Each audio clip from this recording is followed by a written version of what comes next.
Hello, this video is being made for the Natural Solutions Foundation.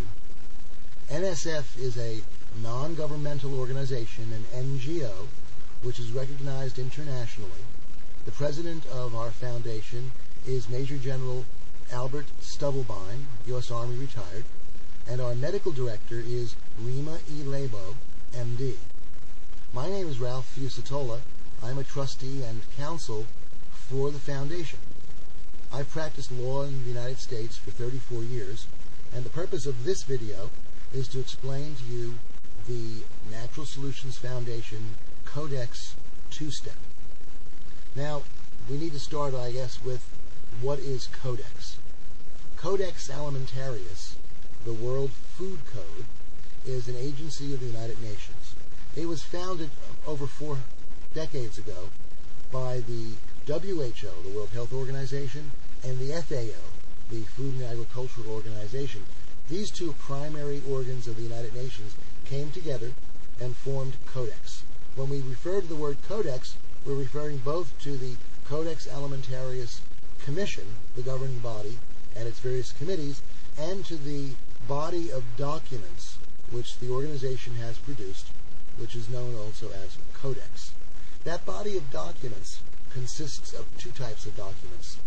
On one hand, there are standards which define the nature of various foods for the international food trade, and on the other hand, there are various guidelines, such as the vitamin and mineral guideline, which attempt to regulate the food trade internationally and the content and claims, for example, that are made about dietary supplements. Now, the Codex statute provides that its primary concern is food safety, and secondary concern is promoting international food trade. Many health-conscious countries, however, have come to the conclusion that their traditional foods and their traditional remedies need to be protected from the harmonizing effect of Codex regulations.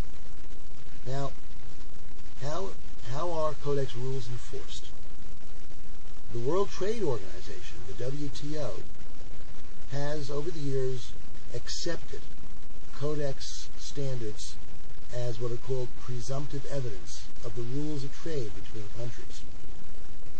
Several times in its history, the WTO was asked to make the Codex standards the sole determining factor in those trade disputes, and it has refused to do so. Now, under Codex's own statute, Codex guidelines are merely advisory. Nations are permitted to have their own standards and guidelines. And that is where the Codex 2-step comes in. Since we know from the WTO rules that Codex standards are just presumptive evidence and are not finally determinative, a nation can opt out of that system in order to protect its traditional foods and traditional remedies. So the Codex 2-step is a legal strategy that NSF has developed to help health-friendly nations, and here's what it does. Step number 1. The country adopts its own food and health guideline, and this guideline may be at variance with the Codex guideline. It may, for example, be much stricter on the issue of toxins in the food supply. It may be much stricter on the issue of genetically modified foods. It may require, for example, that people who use genetically modified ingredients put that on the label. It may permit, for example, companies that refuse to use genetically modified ingredients to put that on the label as well, so people can make an informed choice. First step is to adopt the guideline. Second step is to adopt a national law that implements that guideline on a science-based status. The Natural Solutions Foundation has prepared models for you to use. We've prepared a model vitamin and mineral guideline, and we have prepared a model food and health statute that implements that guideline. Both of those documents can be found in the Codex book, which is available through the Natural Solutions Foundation. The Codex book can be obtained by going to the Natural Solutions Foundation website, which is www.thenfo.org. globalhealthfreedom.org. You can also contact the Foundation directly by emailing Dr. Labo. Her email address is dr.labo, L-A-I-B-O-W, @gmail.com. Now, let me go back and explain in more detail the Codex two-step. The first step in the Codex two-step process is for a country to adopt its own guidelines with regard to food and health. Now, a number of countries may be adopting similar guidelines that are pro-health and that seek to allow the country to protect its traditional foodstuffs and traditional remedies. That's the first step. The second step is to adopt your own statute, your own law that implements that guideline. Once these two have been adopted, if there is a trade dispute, and it's only through trade disputes that Codex standards really come into play and become enforced.